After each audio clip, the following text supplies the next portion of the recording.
ಹೊರತಿ ನೋಡಿರಲಿಲ್ಲ. ಈ ಮಾತನ್ನ ಬಬಲವ ನಿನ್ನ ರಕ್ತ ಜಾರತನದ ರಕ್ತ.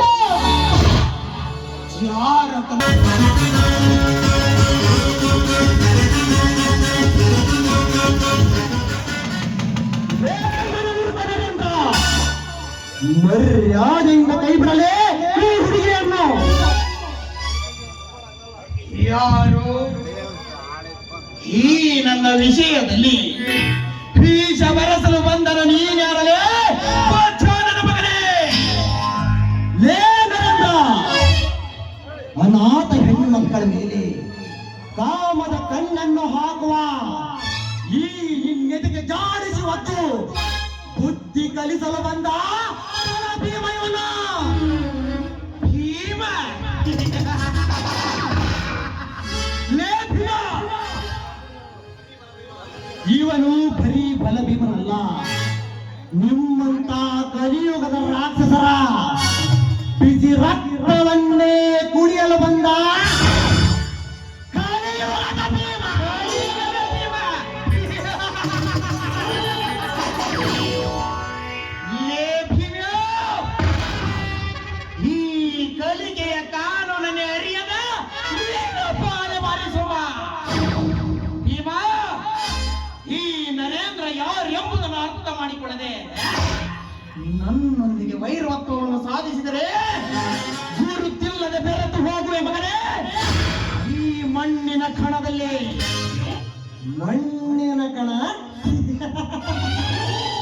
ಲೇ ನರೇಂದ್ರ, ಅದನ್ನೆಲ್ಲ ಅರಿತುಕೊಂಡು ನಿನ್ನೊಡನೆ ಹೋರಾಡ ಬಂದಿರುವ ಮಗನೇ ಪರಶು ಸಿಂಹನಾಗಿ. ಲೇ ನರೇಂದ್ರ, ಈ ಬಲಭೀಮ ಯಾರೆಂದು ಅರ್ಥ ಮಾಡಿಕೊಳ್ಳಲಿ. ನನ್ನೊಡನೆ ಹೋರಾಡಲು ಬಂದರೆ ಮಸಣದ ಹಾದಿಯನ್ನು ತೋರಿಸಬೇಕಾಗುತ್ತದೆ ಮಗನ.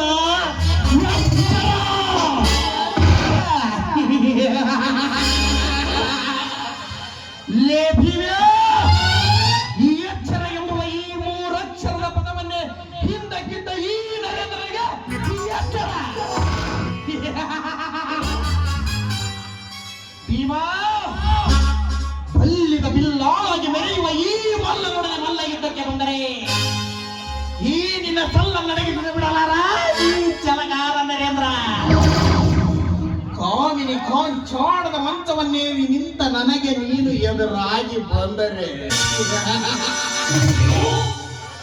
ಗರಗದ ಅಂಚಿನಿಂದ ನಿರ್ಮಿಸಿದ ಬಾರಚ್ಚಿನ ಕುಂಚದಿಂದ ಈ ನಿನ್ನ ಶರೀರವನ್ನು ಇಂಚೆಂಚಾಗಿ ಕತ್ತರಿಸಿ ಹಾಕುವೆ ಮಗನೇ.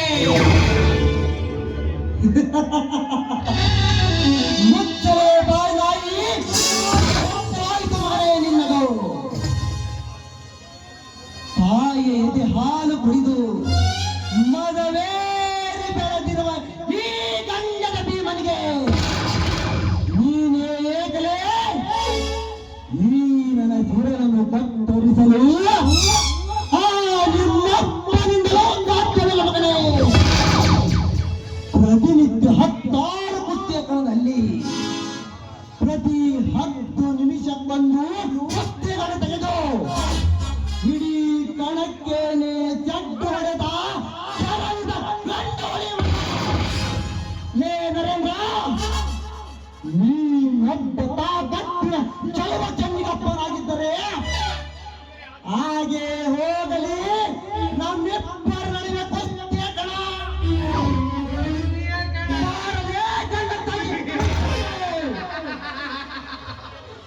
ಲೇ ಭೀಮ, ಇವನೊಬ್ಬ ತಾಕತ್ತಿನ ಚೆಲುವ ಚಂದಿಗ ರಾಯ ಅನ್ನೋದು ಚೆನ್ನಾಗಿ ಗೊತ್ತಿರಬೇಕು ಮಗನೇ. ಅದೇ ತಾಕತ್ತು ನಿನ್ನಲ್ಲಿದ್ದಿದೆ, ಆದರೆ ಅಂದ ನಿನ್ನ ತಂಗಿಯ ಶೀಲವನ್ನು ಕೆಡಿಸಿ ನಿನ್ನ ಮನೆಯ ಬಾಗಿಲು ಮುಂದೆ ಶವ ಸಮೇತ ಒಂದು ಬಿಚಾರ ಹೋಗಿದ್ದಾರಲ್ಲ, ಆಗ ಎಲ್ಲಿ ಹೋಗಿತ್ತು ಮಗನೇ ಈ ನಿನ್ನ ಧೈರ್ಯ?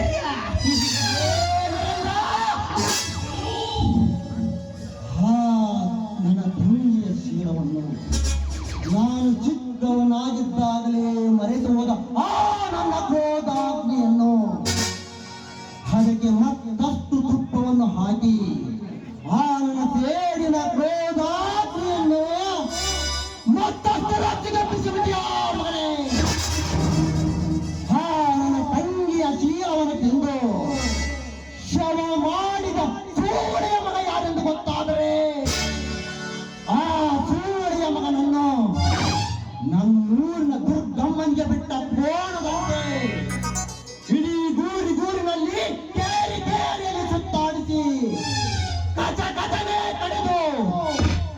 ಹರಿದೇಳುವ ರಕ್ತದಿಂದ ಈ ನನ್ನ ಆತ್ಮವನ್ನು ಸಂತೋಷ ಮಾಡಿಕೊಳ್ಳದಿದ್ದರೆ ಇವನು ಕಲಿಯುಗದ ಭೀಮನೇ ಅಲ್ಲ ಎಂದು ಅರಿತುಕೋ ಮನೆ. ಭೀಮ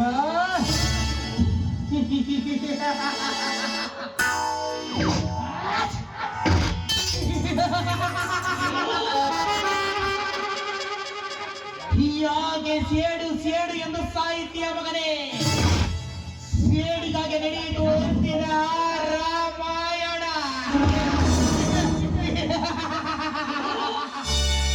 ಸೇಡಿಗಾಗಿ ನಡೆಯಿತು ಇಂದಿನ ಈ ಇಡೀ ಮಹಾಭಾರತ.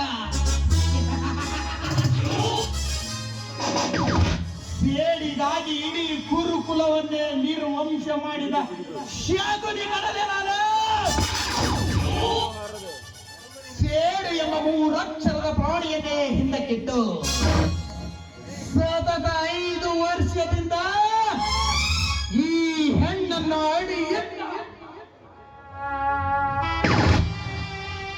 ಮೂಡಿವರೆಗೂ ಅನುಭವಿಸಲು ಹೊಂಚು ಹಾಕಿದ್ದೆ ಮಗನೇ.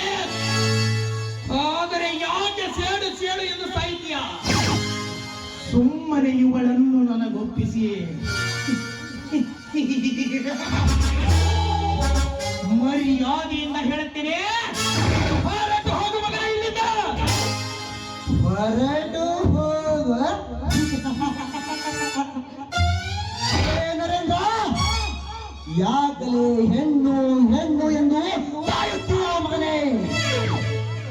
ಅಂದು ಆ ಸೀತೆಯನ್ನು ಹೊತ್ತಿದ್ದಕ್ಕಾಗಿ ಆ ಹತ್ತು ತಲೆ ರಾವಣನ ಸಂಹಾರವೇ ಆಗಿ ರಾಮಾಯಣವೇ ನಡೆದು ಹೋಯಿತು ಮಗನೇ. ಅಂದು ಆ ದ್ರೌಪದಿಯ ಸೀರೆಯನ್ನು ಎಳೆದಿದ್ದಕ್ಕಾಗಿ ಆ ಕೌರವರ ವಂಶವೇ ನೀರು ವಂಶವಾಗಿ ಮಹಾಭಾರತವೇ ನಡೆದು ಹೋಯಿತು ಮಗನೇ. ಇಂದು ಈ ಕಲಿಯುಗದಲ್ಲಿ ಈ ಹೆಣ್ಣಿನ ಮೇಲೆ ಕಣ್ಣು ಹಾಕಿದ ನಿನ್ನಂತ ಕುಂದಿಗಳ ಹೆಣ ಬೀಳುವುದು ಖಂಡಿತ ಮಗನೇ. ಭೀಮ, ಈ ನಿನ್ನ ಕೊಟ್ಟು ಬೆದರಿಕೆಗೆ ಹೆದರಿ ಈ ಹೆಣ್ಣನ್ನು ಸುಮ್ಮನೆ ಬಿಟ್ಟು ಹೋಗಲು ನಾನೇನು ಹೇಳಿಯಲ್ಲ ಮಗಳೇ.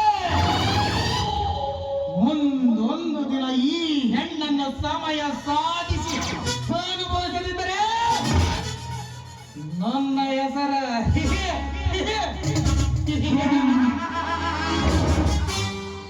ಕಲಿಯುಗದ ಕಾಮರಾಜ ನರೇಂದ್ರನ ಎಲ್ಲವನ್ನ ಬಿರುದು ಮಗಳೇ.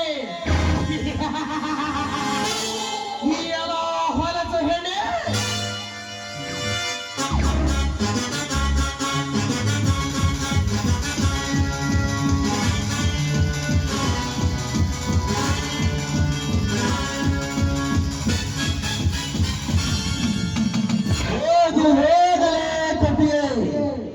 ಸಮಯ ಬಂದಾಗ ಯುದ್ಧ ಮಾಡಿ ತೋರಿಸಬೇಕು ಗಂಡಸ್ತನವನ್ನು. ಹೆದರಿ ಬೆನ್ನು ಮಾಡಿ ಹೋಗುವ ಗಂಡಸ್ತನವಲ್ಲ. ಆ ಸಮಯಕ್ಕೆ ಮತ್ತೆ ಸಿದ್ಧನಾಗುವನು ಈ ಹುಲಿರಾಯ.